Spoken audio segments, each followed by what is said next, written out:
ABP news में आपका स्वागत है। वक्त है बड़ी बहस का, और बड़ी बहस का मुद्दा आज ये कि क्या देश के नसीब में महंगाई है। ये सवाल इसलिए क्योंकि पेट्रोल और डीजल के दाम में बढ़ोतरी हुई है। पेट्रोल 4 रुपए और डीजल 2 रुपए 37 पैसे लगभग बढ़ोतरी हुई है। अब तक मोदी सरकार में सबसे बड़ी बढ़ोतरी है पेट्रोल और डीजल के दाम में। नरेंद्र मोदी खुद पेट्रोल की घटती कीमत को नसीब से जोड़ा करते थे, तो अब नसीब पर ही हमला बोल रहे हैं विरोधी। पेट्रोल के दाम कम हुए कि नहीं हुए? डीजल के दाम कम हुए कि नहीं हुए? अब हमारे विरोधी लोग कहते हैं कि ये तो मोदी नसीब वाला है, इसलिए हुआ है। अब मुझे बताइए, आपको नसीब वाला चाहिए कि कम नसीब चाहिए?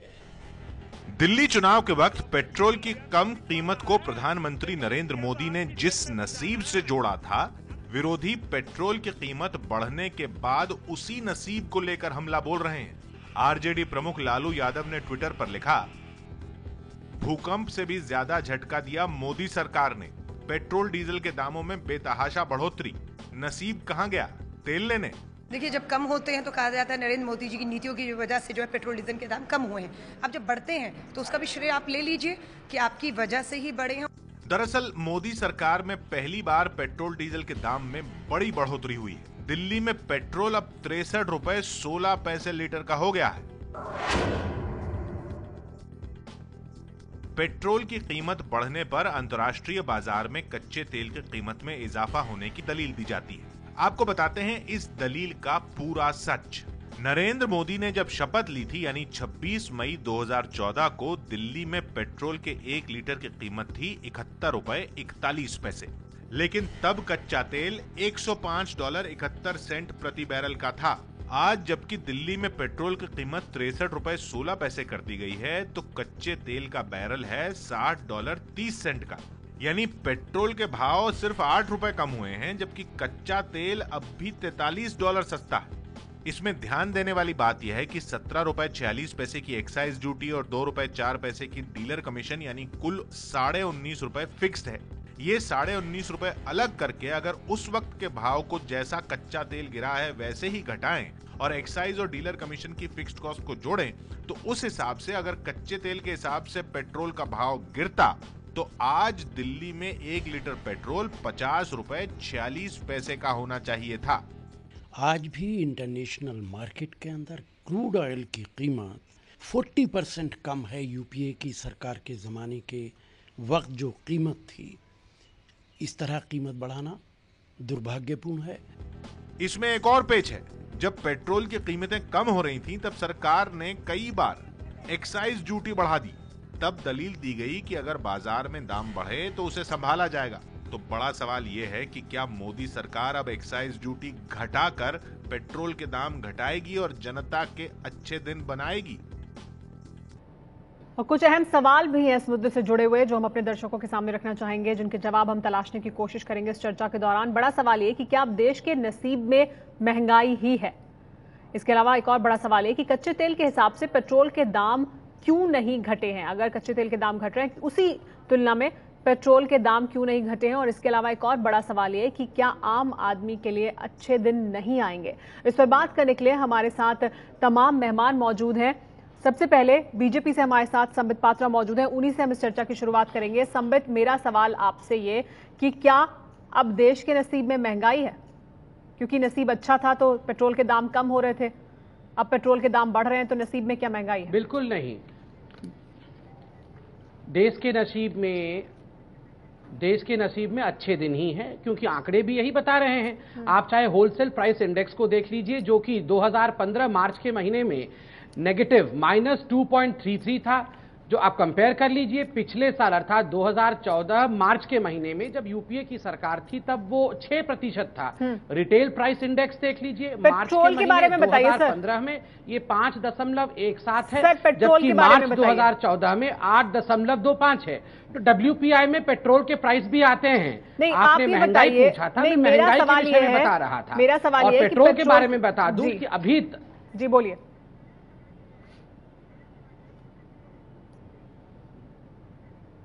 पेट्रोल के बारे में मैं बता रहा हूं कि अभी तक लगभग 12 बार मोदी सरकार ने पेट्रोल के प्राइस को कम भी किया है, मगर आश्चर्य का विषय है जब हम कम कर रहे थे तब आप कह रहे थे अच्छा ये आप थोड़ी कम कर रहे हैं, ये तो अंतर्राष्ट्रीय बाजार कम कर रही है, आप इसे थोड़ी कुछ कर रहे हैं।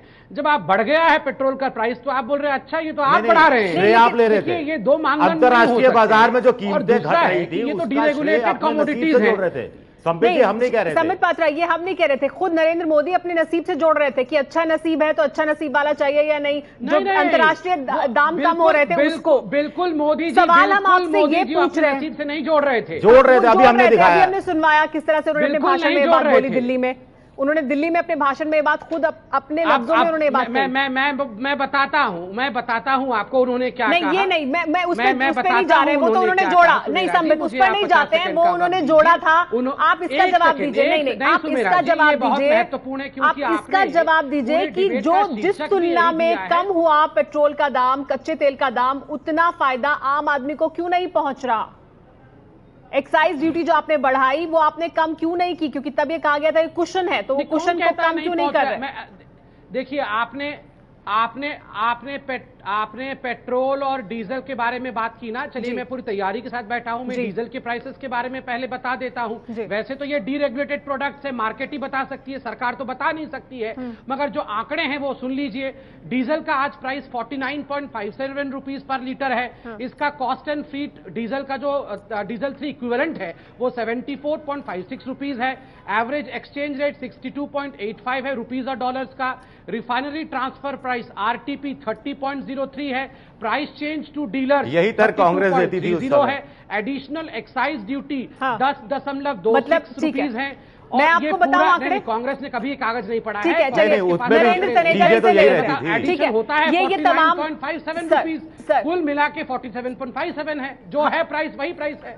अच्छा ठीक है, इस पर नरेंद्र तनेजा जी से बात कर लेते हैं। नरेंद्र तनेजा जी, आंकड़े हमारे पास भी हैं, सब हमने अपने पैकेज में भी दिखाए, लेकिन नरेंद्र तनेजा जी एक्सपर्ट है, वो बताएंगे कि जिस तुलना में कच्चे तेल के दाम कम हुए हैं, क्या उस तुलना में आम आदमी को फायदा मिल रहा है?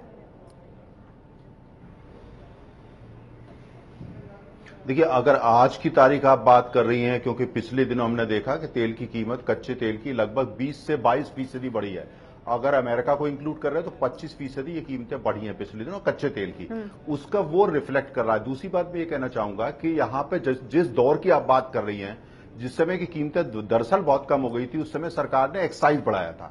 उसके पीछे कुल मिलाकर के जो मेरी समझ में आता है कि जो पीछे सोच ये थी, अगर बहुत ज्यादा कीमत पेट्रोल और डीजल की आप कम कर देंगे क्योंकि अंतर्राष्ट्रीय बाजार में कम हुई है, तो उससे दोनों चीजों का, पेट्रोल का और डीजल का दुरुपयोग बढ़ेगा। और दुरुपयोग बढ़ेगा, उस दुरुपयोग से क्या होगा कि कीमतें बहुत कम जरूर होंगी, लेकिन जो हिसाब से वो सरकार की जिम्मेदारी होती है कि उपभोक्ता को इसलिए भी तैयार रखना। तो आप जब 4 रुपए बढ़ा रहे हैं तो जो एक्साइज ड्यूटी बढ़ाई थी उसे कम कर लेना चाहिए ना। कर रही थी, नहीं तो मॉडरेशन सरकार कर रही थी, तो 4 रुपए अब जब बढ़ा रही है तो तब जो एक्साइज ड्यूटी बढ़ाई थी उसे कम कर ले।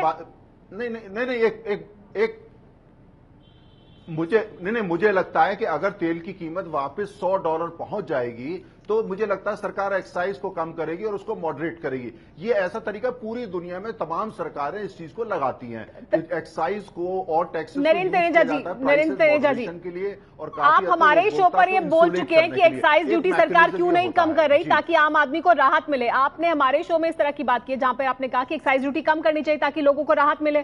कांग्रेस की जब सरकार थी तब आपने ये कहा था।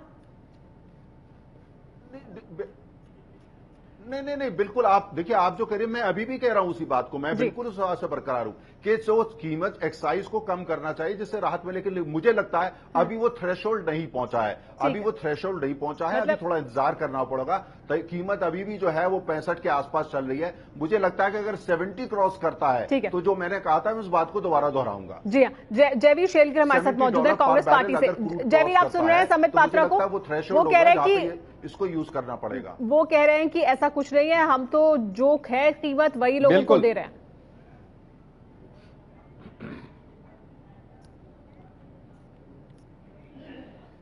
इससे पहले मैं अपनी बात रखूं, मैं अपने मित्र और भाई संबित से एक निवेदन करूंगा कि बीच में मुझे टोके ना, क्योंकि मैंने इनको भी नहीं टोका था और मैं आशा करता हूं ये थोड़ी सी कर्टसी मुझे दिखाएंगे। सबसे पहले आपको याद होगा लोकसभा चुनाव से पहले हर मंच पे चढ़कर नरेंद्र मोदी जी ने एक नारा दिया था कि आप मुझे वोट दीजिए, मैं जीडीपी राइज की और काम करूंगा। और आज समझ आ रहा है उनका ये जीडीपी से मतलब था गैस डीजल प्राइस राइज, जो हम उसको और तरह ले रहे थे। तो वो जुमला था कि असलियत थी, ये संबित ही बता पाएंगे। दूसरा, आप एक साल का पैटर्न देखिए। 26 मई 2014 के बाद एक अजीब भारतीय जनता पार्टी ने नुस्खा पकड़ लिया है, एक हाथ से कम दो, दूसरे हाथ से ज्यादा ले लो।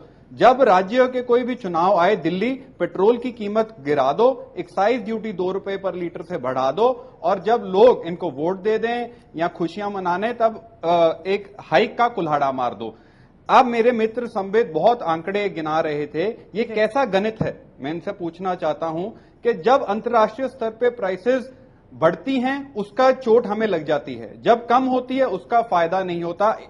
आप ये छोड़ दीजिए, डीरेगुलेशन हुई है, बैरल वर्ल्ड ओवर एक प्राइस पे है। रूस में 38 रुपए लीटर, पाकिस्तान में 49, भूटान में 55, इंडोनेशिया में 51 रुपए इसी बैरल प्राइस पे। तो आज हिंदुस्तान को फायदा क्यों नहीं मिल रहा?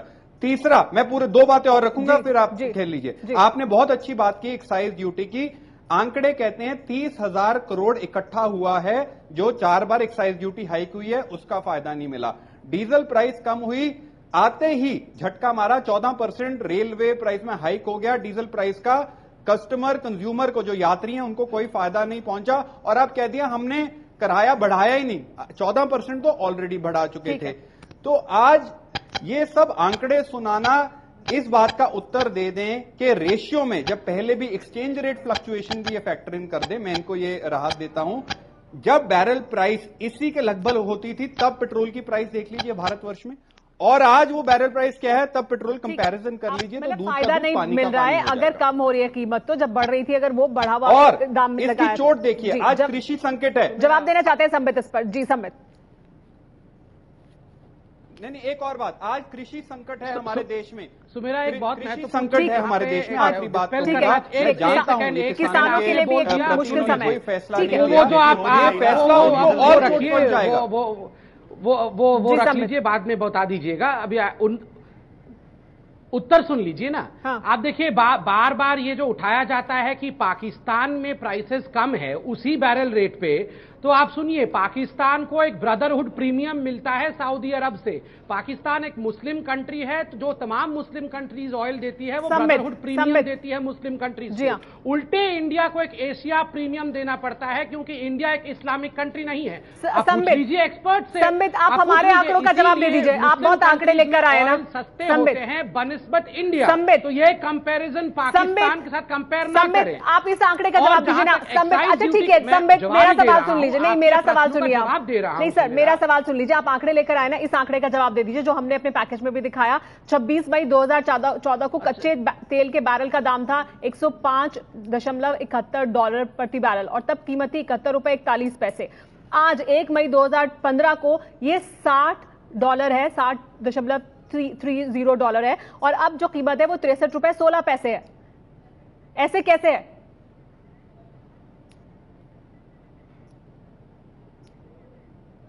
देखिए सुमेरा जी, एक बात आप समझ लीजिए कि जो कच्चा तेल आता है, क्रूड ऑयल जिसको ब्रेंट ऑयल हम कहते हैं, वो सरसों का तेल नहीं है जी कि उसका प्राइस एवरेज के हिसाब से हम लगा लें। Oil is a political commodity, और इसमें बहुत सारी चीजें फैक्टर इन होती हैं। पॉलिटिकल कमोडिटी है मतलब आपको डीजल का पूरा ब्रेकअप सुनाया कि किस प्रकार से वो फैक्टर इन होने के बाद पूरे वर्ल्ड वाइड पॉलिटिकल कमोडिटी है। हाँ। इंडिया में डीरेगुलेटेड है, बाकी कंट्रीज में भी है, मगर पॉलिटिकल कमोडिटी का क्या मतलब है? World wide political commodity. Sambit कह रहे हैं पॉलिटिकल कमोडिटी, इसका क्या मतलब है? असर डालती है, फैक्टर कमोडिट करना पड़ता है। विजय, पॉलिटिकल कमोडिटी का क्या मतलब है? डीरेगुलेटेड है कहते हैं एक तरफ, दूसरी तरफ मुझे नहीं पता पॉलिटिकल क्या होता है, और अगर होता है तो पहले की सरकारों में भी होता रहा होगा, तब तो ये तर्क किसी ने दिया नहीं। मोहम्मद सलीम साहब, अभी हमारी जो चर्चा हो रही थी पेट्रोल के दाम को लेकर, उस पर बीजेपी के जो प्रतिनिधि हमारे साथ मौजूद है संबित पात्रा, वो ये कह रहे हैं कि हम जितना अंतर्राष्ट्रीय बाजार में दाम है, हम कुछ ज्यादा नहीं लोगों पर बोझ डाल रहे हैं, जबकि जो आंकड़े हमारे पास हैं वो बताते हैं कि और फायदा लोगों को पहुंचाया जा सकता है, क्योंकि कम हुई है अंतर्राष्ट्रीय बाजार में तेल की कीमत। तो ये क्यों लोगों को इसका फायदा नहीं मिलता है? क्यों आम आदमी के लिए अच्छे दिन नहीं आ रहे?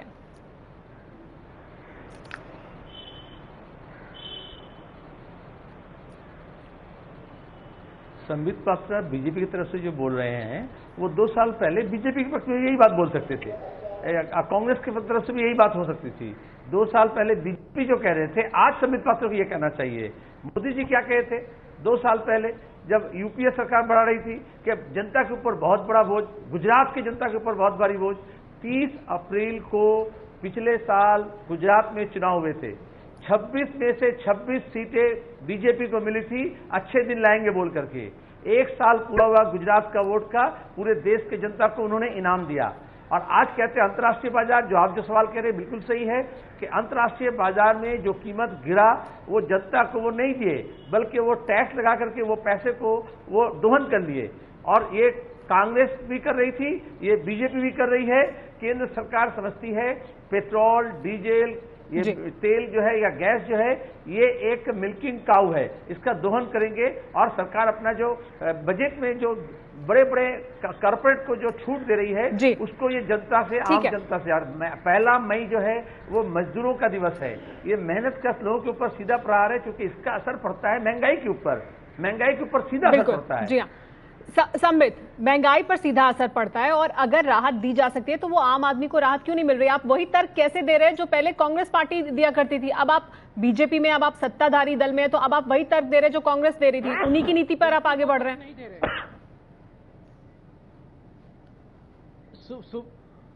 सुमीरा, बिल्कुल वो तर्क नहीं दे रहे हैं। मैंने आपको अभी होलसेल प्राइस इंडेक्स और रिटेल प्राइस इंडेक्स दोनों बताया, और अगर सिर्फ तर्क दे रहे होते तो ये दोनों इस प्रकार से कम नहीं हो जाते, इन्फ्लेशन कंट्रोल में नहीं होता। और जहां तक एक्साइज ड्यूटी और टैक्सेशन की बात है, सुमीरा जी देखिए, बड़े स्पष्ट रूप से सरकार ने कहा कि ये जो एक्साइज ड्यूटी ली जा रही है, इससे पहले की जो सरकार थी उन्होंने जिस प्रकार का पूरे बजट में फजिंग किया था, जगलरी की थी, ये जो फिस्कल डेफिसिट है 4.1% का, ये कैसे मेंटेन होता? ये जो सड़कें बननी है और ये जो रेलवे सेक्टर नेगेटिव में जा रहा है, वो कैसे होगा? आप बताइए, कहां से पैसे आएंगे? तो स्वाभाविक रूप से अगर थोड़ा सा एक्साइज संबित, अगर मैन्युफैक्चरिंग बहुत अच्छा कर रही है, अगर इंडस्ट्री बहुत अच्छा कर रही है, तो आपको एक्साइज ड्यूटी वहां से मिल जाएगी। क्यों आपको उम्मीद नहीं है कि वहां से आपको एक्साइज ड्यूटी मिलेगी? इस वजह से आप पेट्रोल से ले रहे हैं उस एक्साइज ड्यूटी को? क्यों? इंडस्ट्री रिवाइव करने वाली है, मैन्युफैक्चरिंग सेक्टर रिवाइव करने वाला है, तो वहां से आपको मिलेगा ये सब कुछ। एक्साइज ड्यूटी वहां से लीजिए, पेट्रोल से क्यों ले रहे हैं?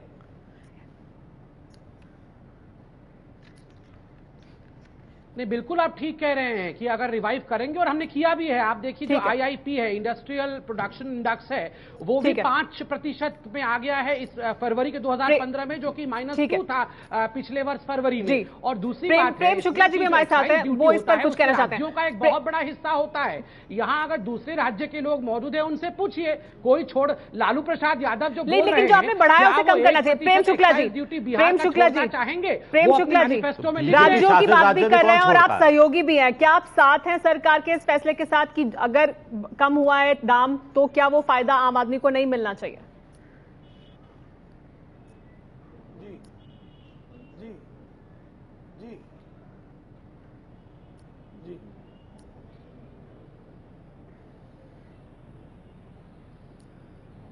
निश्चित तौर पर हम देखिए, पिछली जो सरकार संयुक्त प्रगतिशील गठबंधन की सरकार के खिलाफ जो जनाक्रोश हुआ, उस जनाक्रोश में एक महत्वपूर्ण मुद्दा महंगाई थी, और महंगाई की आंच से जनता को बचाने के प्रति जो है प्रतिबद्ध होने के चलते ही नरेंद्र मोदी जी की सरकार को जबरदस्त समर्थन हासिल हुआ जनता का चुनाव में। इसलिए ये दायित्व है सरकार का कि महंगे दिनों की बजाय अच्छे दिन जो है वो बरकरार रहें, और अच्छे दिन बरकरार रहने के लिए आवश्यक है कि पेट्रोल और डीजल जो हमारी अर्थव्यवस्था के में महंगाई को संचालित करने में एक मेरुदंड का कार्य करते हैं, उसको नियंत्रित किया जाए। वो कैसे करेंगी सरकार? वो एक्साइज ड्यूटी घटाएगी या और कोई उसके पास तंत्र होगा? ये सरकार को करना आवश्यक है, वरना नरेंद्र मोदी जी की सरकार के खिलाफ भी इसी तरह से जनाक्रोश जो है वो विपक्षी दल जो है उत्पन्न करेंगे, जिस तरह से किसी जमाने में संपर्क के खिलाफ जो है जनाक्रोश खड़ा हुआ। मुझे बड़ा सवाल ये कि नसीब में महंगाई क्या नीतियों की वजह से है? क्योंकि दाम तो कम हुए, उस जिस तुलना में कम हुए उस तुलना में लोगों को फायदा नहीं मिल रहा है। देखिए, कुल मिलाकर कहानी ये है कि अभी भी जो तेल के दाम अंतर्राष्ट्रीय बाजार में बढ़े हैं वो इतने ज्यादा नहीं बढ़े कि सरकार उसको पचा नहीं सकती थी। सरकार पचा भी लेती अगर कहीं विधानसभा चुनाव हो रहे होते। अब अगला विधानसभा चुनाव अक्टूबर नवंबर में बिहार में, उससे पहले कोई चुनाव नहीं है, तो ये अच्छा मौका है कि आप तेल के दाम बढ़ा दें। और अगर तेल के दाम अगर उस समय भी बाजार में बढ़े, नवंबर में भी विधानसभा चुनाव से पहले, तो यही सरकार एक्साइज ड्यूटी को घटा भी देगी। लेकिन इस पर बहस करना बेकार है, क्योंकि कांग्रेस भी अपने समय में ऐसा ही करती रही। जब जब विधानसभा चुनाव होते या दूसरा चुनाव होता, वो तेल के दाम बढ़ने नहीं देती थी। लेकिन मेरा तनेजा जी से एक सवाल है। तनेजा जी, आपको याद होगा कि यूपीए की सरकार के समय आप जब भी बहस में आते थे, आप हमेशा एक बात कहते थे कि जो पेट्रोलियम उत्पादों का जो मूल्य का जो ढांचा है, जो उनका प्राइस का स्ट्रक्चरिंग है, वो गड़बड़ है, उसमें बहुत सारी खामियां हैं, वो दूर होनी चाहिए। अब तो मोदी सरकार को 1 साल हो गया, आप भी बीजेपी के पेट्रोलियम सेल से जुड़े हुए हैं, तो वो जो एक खाका आप पेश करते थे, वो आप अभी पेश नहीं कर पा रहे, या मोदी सरकार क्यों वो उसी लीक पर चल रही है जिस लीक की आप आलोचना किया करते थे? नहीं, देखिए, जो आपने बिल्कुल सही बात करी है। जो टैक्सेस का राशनलाइजेशन है, राज्य सरकारों का भी और केंद्र का, उसका राशनलाइजेशन होना चाहिए। बिल्कुल मैं बात आपकी सहमत हूं। मैं आज भी इसी बात को दोहराता हूं कि जो केंद्र सरकार, राज्य सरकारों का जो स्ट्रक्चर बना हुआ है आजादी के टाइम से, बल्कि ब्रिटिश काल से, उसको मॉडर्नाइज करना पड़ेगा। केंद्र हो या राज्य, दोनों की निर्भरता पेट्रोलियम उस पर टैक्सेस पे ज्यादा है, तो उसको राशनलाइज करना चाहिए, उसका विवेकीकरण होना चाहिए। मैं ये बात रिपीटेडली कह रहा हूं। और दूसरी मैं ये भी कह रहा हूं, राज्य सरकार, कुछ राज्य सरकारों की 1/3 आय जो है पेट्रोलियम प्रोडक्ट से होती है, वो भी राशनलाइज हमको करना चाहिए और जीएसटी के अंदर पेट्रोलियम प्रोडक्ट को लेकर के आना चाहिए, जिसका इसका आधुनिकीकरण और राशनलाइजेशन। एक बात मैं, आपने जो पॉइंट उठाया, एक बात मैं और कह दूं कि जब कच्चे तेल की कीमतें कम होती हैं, कुछ चीजें फिक्स कॉस्ट है। हवाई जहाज, समुद्री जहाज से तेल लाया जाता है, उसकी कीमत तो कम नहीं होती, रिफाइनरी की कीमत भी कम नहीं होती, इंटरनल ट्रांसपोर्टेशन की कीमत भी कम नहीं होती, जो कमीशन है जो एजेंट्स की, डीलर्स की, वो भी कम नहीं होती। 50% से ज्यादा ऐसी कीमतें जो फिक्स्ड है, जो वो कभी कम नहीं होती। तो जब हम उसका गणित निकालते हैं, तो हमको ये ध्यान में रखना चाहिए कि 50% चीजें फिक्स्ड हो है। लेकिन राज्य सरकारें परसेंटेज में टैक्स लेती हैं, आपको लगता है ये इस कारण उनके मेरा जी, राज्य सरकारें जो परसेंटेज में, केंद्र सरकार ने तो फिक्स कर दिया एक्साइज ड्यूटी, जो एड वॉलरम लेती हैं, जो परसेंटेज, जी हाँ, राज्य सरकारें जो है परसेंटेज में लेती हैं। मुझे लगता है इसका राशनलाइजेशन होना चाहिए, वो ठीक नहीं है। लेकिन कुछ राज्य सरकारें ये तो कहना होता है कि हम बहुत ज्यादा गरीब हैं, हम अफोर्ड नहीं कर सकते, इसलिए उनके सरकार। लेकिन और फिर वही बात है जो मोहम्मद सलीम साहब कह रहे थे कि ये मिल्किंग काउ है, मतलब इससे आमदनी होनी है, तो फिर अगर दाम इतने कम हो रहे हैं तो इस वजह से लोगों को फायदा नहीं पहुंच रहा है ना। जयवीर शेरगिल, आपसे मेरा सवाल ये कि फिर आम आदमी के अच्छे दिन कैसे आएंगे?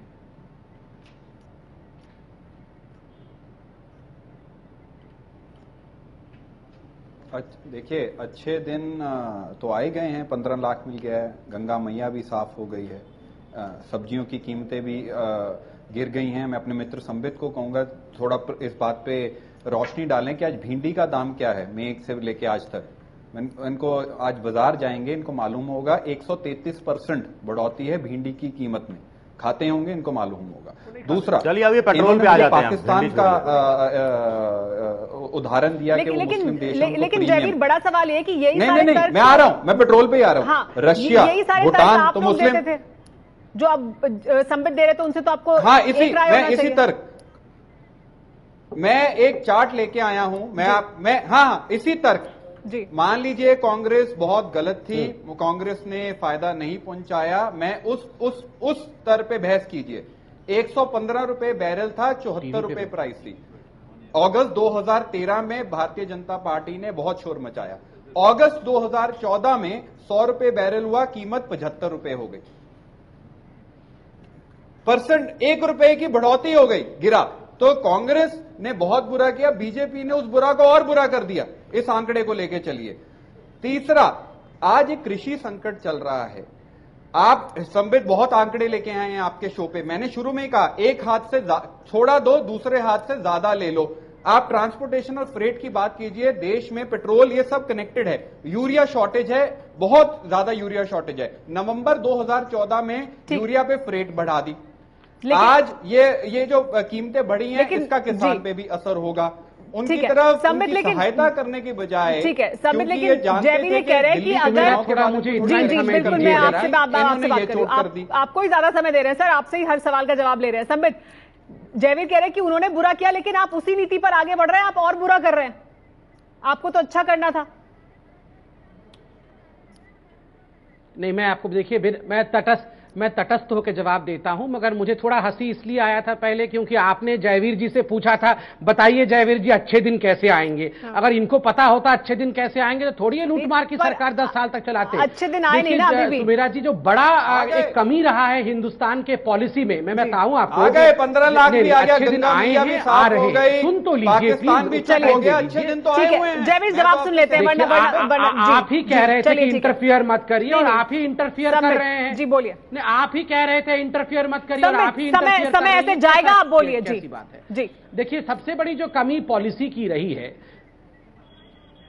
सबसे बड़ी कमी जो पॉलिसी की रही है कि आज कोई भी डेवलप्ड कंट्री पूरे वर्ल्ड में ऐसा नहीं है जो अपना 80% ईंधन जो है वो इंपोर्ट करता है। आखिर हम अपने पैर पे क्यों नहीं खड़े हो पाए? हम रिन्यूएबल एनर्जी के जो सोर्स को क्यों नहीं हार्नेस कर पाए? ये एक बहुत बड़ा सवाल उठता है। और आज इसी कारण से हम पेट्रोल और डीजल के कारण से महंगाई का मार बार बार खाते हैं, क्योंकि ये इंटरनेशनल मार्केट पे छोड़ा हुआ है। और मोदी सरकार ने जो सबसे बड़ा काम किया है, उन्होंने ये किया है कि 1,75,000 करोड़ रुपए का एक पॉलिसी रिन्यूएबल एनर्जी को जनरेट करने के लिए, हाइड्रो पावर को फिर से रिहार्नेस करने के लिए ये बढ़ाया है। और सुमेरा जी, ये रातों रात तो नहीं हो जाएंगी ना। आप कह रहे हैं कि आपने कदम बढ़ाया। ठीक है, चलिए इस पर बात को आगे बढ़ाते हैं। मोहम्मद सलीम साहब पूरा होगा। मोहम्मद सलीम साहब, दिन आ रहे हैं। संबित पात्रा जी पिछली सरकारों और उनकी नीतियों की बात कर रहे हैं। क्या सब कुछ उसी पर, सब कुछ उसी के लिए जिम्मेदार है जो पिछली सरकार है? जो टैक्सेस का रैशनलाइजेशन है 10 महीने में उन्होंने क्या किया, क्या वो कुछ कर सकते थे या नहीं? मोहम्मद सलीम साहब, बड़ा सवाल ये कि अब रिन्यूएबल एनर्जी की बात कर रहे हैं संबित पात्रा की, उस पर अहम कदम उठाया सरकार ने, बहुत अच्छा कदम उठाया है, लेकिन क्या अब इसी के सहारे पेट्रोल और डीजल के दाम क्या कम नहीं किए जा सकते? क्या कुछ और नहीं कर सकती सरकार कि आम आदमी को राहत मिले, या फिर सिर्फ नसीब के ही सहारे रहना है?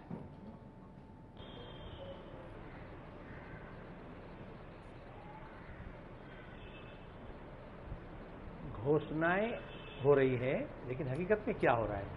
वो कह रहे हैं, बात सही है कि हमें विदेश से ईंधन लाना पड़ता है, पेट्रोल प्रोडक्ट, इसलिए कीमत बढ़ती है अंतर्राष्ट्रीय बाजार में।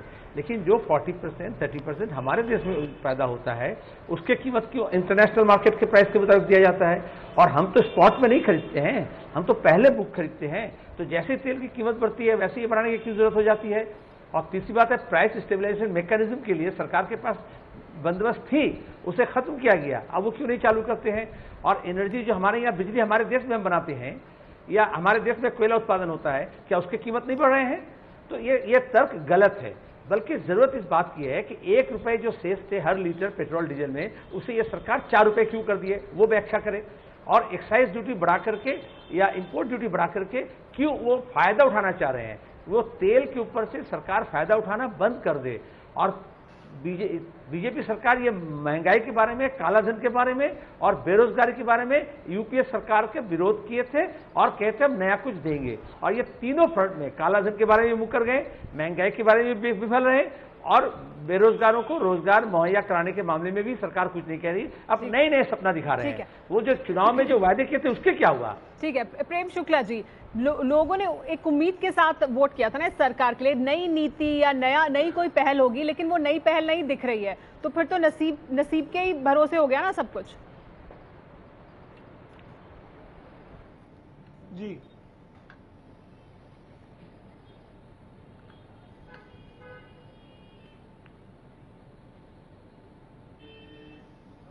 नहीं, नसीब के भरोसे रखने से काम नहीं चलेगा। निश्चित तौर पर सरकार को कांग्रेस की नीतियों से हटकर जनता को राहत देने वाले कदम उठाने पड़ेंगे।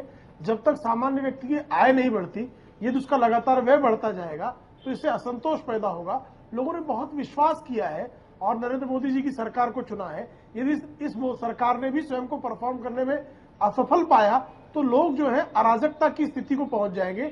इसलिए इस सरकार का दायित्व संपर्क सरकार की तुलना में कहीं ज्यादा है और मुझे लगता है, हमारी अपेक्षा है कि नरेंद्र मोदी जी सफल होंगे उसमें। उनको इसकी दिशा में कदम उठाने की आवश्यकता है। संबित, इस पर आखिर में प्रतिक्रिया देना चाहते हैं। संबित, क्या आपसे प्रेम शुक्ला भी उम्मीद लगाए बैठे हैं कि आप कुछ कदम उठाएंगे, सकारात्मक कदम उठाएंगे? देखिए, मैं सुमेरा जी अब बिल्कुल सब जी सभी ने इस सरकार से उम्मीद लगाया हुआ है, सभी चाहते हैं कि हम अच्छा काम करें और हम कर रहे हैं। सबसे बड़ा डिफरेंस आप देखिए कांग्रेस और हमारे में है कि एक नया आना भी हमने अपने जेब में नहीं डाला। इसी पेट्रोल को लेकर आपने देखा होगा वोल्कर कमेटी रिपोर्ट में किस प्रकार से खुद सोनिया गांधी जी का नाम पेट्रोल के करप्शन में आया था। आप बता दीजिए क्या 1 पैसा भी क्या मोदी जी के जेब में जाती है एक्साइज ड्यूटी? जनता के लिए रोड बनती है, जनता के लिए रोड बनती है, जनता के लिए रेलवे बनेगी, सरकार किस लिए काम करती है? इंफ्रास्ट्रक्चर जनता के लिए बनती है, ये करप्शन नहीं है। एक्साइज ड्यूटी जनता के लिए होता है। सोनिया जी की तरह और कांग्रेस की तरह वोल्कर कमेटी में हम करप्शन नहीं करते हैं। नहीं, लेकिन आप लोगों से जहां आप उन्हें फायदा दे सकते हैं 2 रुपए का, आप 2 रुपए का फायदा नहीं दे रहे ना, आप उनसे ले रहे हैं, आप उनसे ही लेकर सड़कें बनाने वाले हैं। ये भी लोगों को बताना चाहिए था। चलिए ठीक है, इस बहस में इतना ही समय। आप सभी मेहमानों का बहुत बहुत शुक्रिया हमारे साथ जुड़ने के लिए।